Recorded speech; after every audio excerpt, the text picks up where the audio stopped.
Are schools at the top of your list when you're looking to buy a home? Today, we are going to go over 6 of the highest rated school districts in the deeper East Bay. So this is along the 680 corridor. I refer to 680 corridor as the deeper East Bay because it's a little bit further inland. It's not right up against the bay like the 580 corridor would be. We're going to go over these school districts and areas and compare things like weather, traffic, local culture and communities, of course schools, and you guessed it, housing costs. Let's get started with these great school districts in these wonderful communities.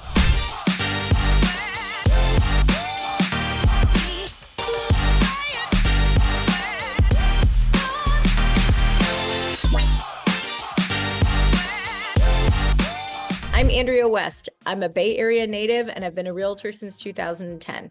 I live in the East Bay and I love living in the East Bay, and hopefully I get to show you why you might love living in the East Bay too. So whether you're looking to move in 9 days or 90 days, reach out to me. You can call, text, or email. My contact information is below and my QR code is in my banner if you want to book a Zoom. Let's get into this. All right, so let's get into the East Bay here on niche.com. So we're going to start with Livermore. Livermore being the one that's probably the least centrally located that we're going to go over. Let's click on that and check out the report card. And now looking here, it's got a pretty good report card across the board with maybe a little improvement to be done in the clubs and activities. Livermore is a very family-friendly town. It's got a very cute downtown with lots of shops and restaurants. They've got lots of wineries because they have lots of grapes out there, which means good times if you like going wine tasting. Really great fresh produce if you like things like strawberries and berries and nuts and pumpkins. Really fun pumpkin patch. We went last year. My kid had a great time. Go pick your pumpkin. They have a really cute tractor ride. They've got they had a little corn maze and all sorts of fun stuff. They had a bouncy house. It was just a really good time out there.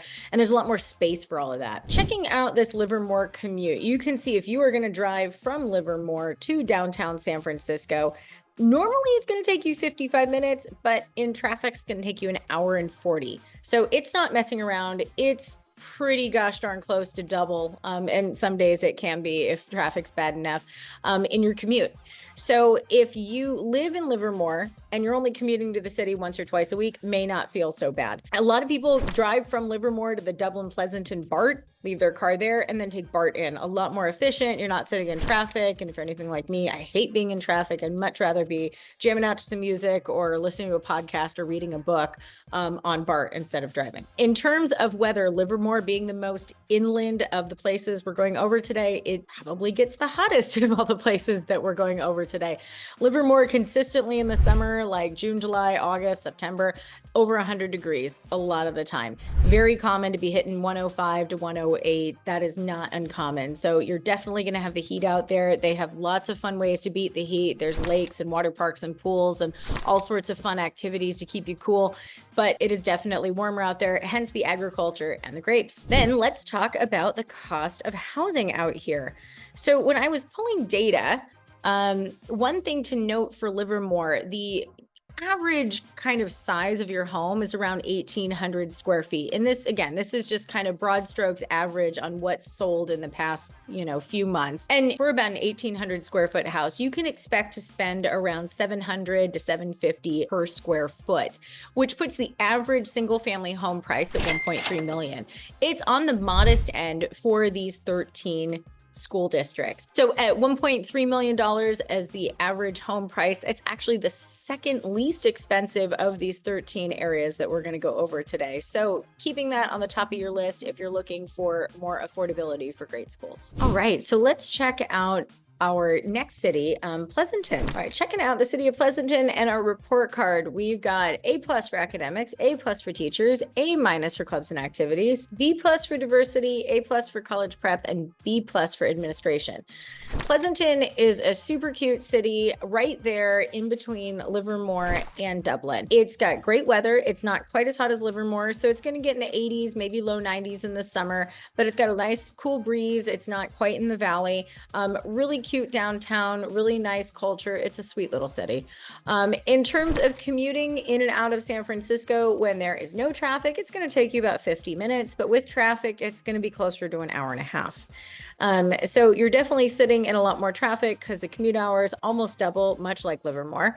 That's why a lot of people take BART, the Dublin Pleasanton BART. You can go over to BART and then just take BART in. You don't have to deal with traffic at all. You can tune out and read a book and do whatever you got to do. When I was pulling data for the city of Pleasanton and the average house size and prices, the average home size is a little bit bigger than the Livermore area. It's probably around 1,800 to 2,000 square feet.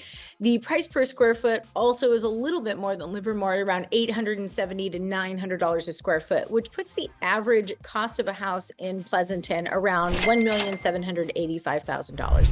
So it's kind of in the median of what you would expect for these 13 cities. It's not the most expensive, and it's definitely not the least expensive either. Dublin is going to be our next city that we're looking at. It's got an A+ for academics, A for teacher, A- for clubs and activities, B+ for diversity, A+ for college prep, and a B+ for admin.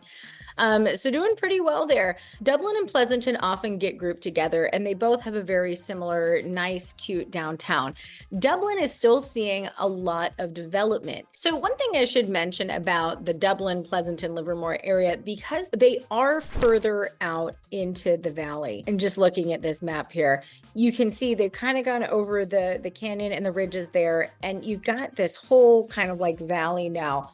There's a lot more space to be developing out there. So there's a lot of new construction development going on in Dublin, Pleasanton, over toward Livermore, and then up into San Ramon and Alamo and Danville. So this whole area, you're going to see pockets of new construction coming out. So that means some of the houses are going to be bringing up the price per square foot, because newer homes generally sell for more price per square foot than older homes.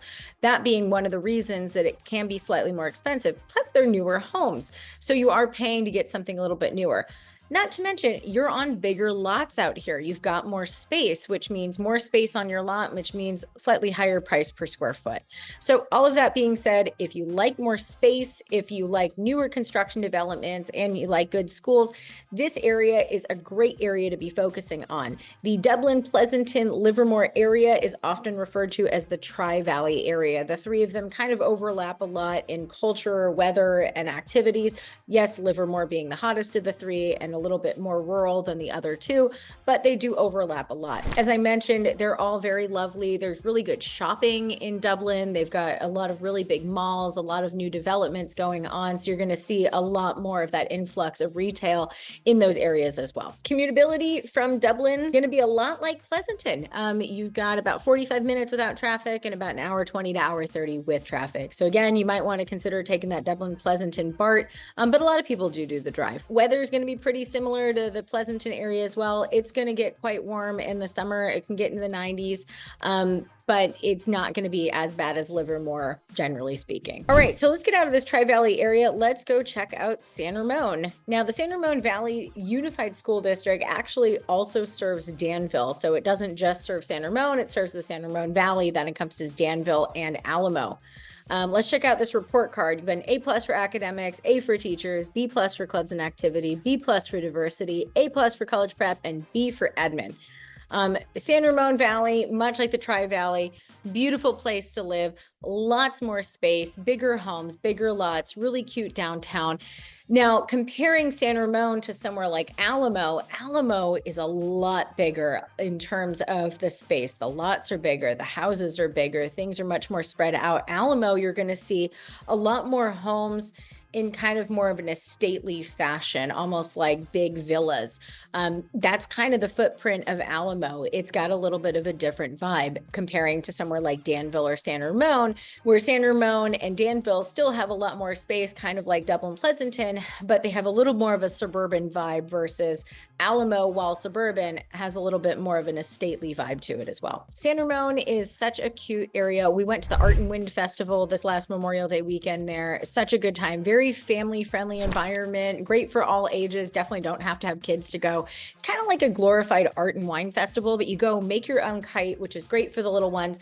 You get to decorate it, learn how to fly it, spend some time running around. They've got a big playground with a water feature as well, and then big lawns. You can go out and fly the kite, and then they've got art and music and wine and all sorts of fun stuff to do at this event. And they've got lots of different events throughout the year, throughout the Danville, San Ramon, Dublin, Pleasanton area. So definitely check it out. It's great for people of all ages and all family makeups. All right, so when I was looking at data for cost of housing in the San Ramon area, I'm going to compare San Ramon to Danville to Alamo. So now San Ramon, your average size of your house is a little bit smaller compared to the other two. It's kind of 2,300 to 2,500 square feet. The cost per square foot is around $797 a square foot, so $800 a square foot. And your average home price is about $1,915,000. So definitely higher than the Dublin Pleasanton area. And it goes up from here. Danville, your houses are a little bit larger, around 2,400 to 2,900 square feet. And your average price per square foot is around $850 a square foot. So in Danville, you can expect to pay about 2.1 for a single family home and go up from there. Alamo, however, much bigger. As I mentioned, you've got more kind of a stately type homes and a lot more space. Your average home starting around 3,000 square feet, and then it can go up to 4,000 or 5,000 square feet. Your price per square foot is also around 900 a square foot. So that puts your average house in Alamo around 2.6, 2.7 million. So definitely comparing, you are getting more for your money out in these bigger areas, but you're also paying a higher price per square foot, also because you're getting more space on your lot. We don't price out the space on a lot per square foot. Generally, we usually just do houses. So that's some of the reason that these are skewing a little bit higher, plus all the other regions I mentioned. Great, so let's head on up to the Acalanes Union High School District. So this is just a high school district, and let's check out their ratings. So we've got A+ for academia, A+ for teachers, A for clubs and activities, B- for diversity, A+ for college prep, and A for admin.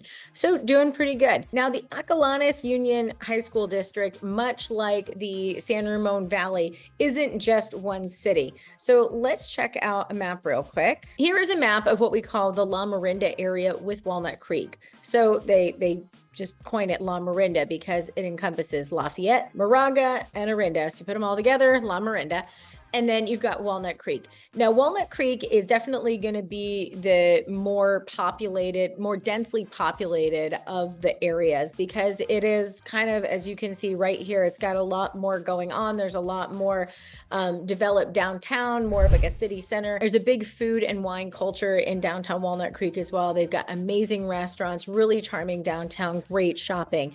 So people love Walnut Creek for those reasons. It's got like a little bit of an urban vibe while being in a suburban community. So just checking out real quick, I thought I'd point out BART when we're talking about commuting. There is a Walnut Creek stop, and there is a Lafayette stop, and an Orinda stop. So there are 3 BART stops throughout the LaMorinda Walnut Creek area. So excellent option if you like to take BART for commuting because you've got a lot of stops over here. Not to mention from Walnut Creek, Pleasant Hill is really very close. It's just an exit or 2 up. And then Concord's even really not very far away. So if we zoom in here, you can just see Walnut Creek is very close to Pleasant Hill and Concord, and they kind of bleed into each other here. The city lines are all very close. So taking BART up in here and then out here in Lafayette and Orinda, super convenient.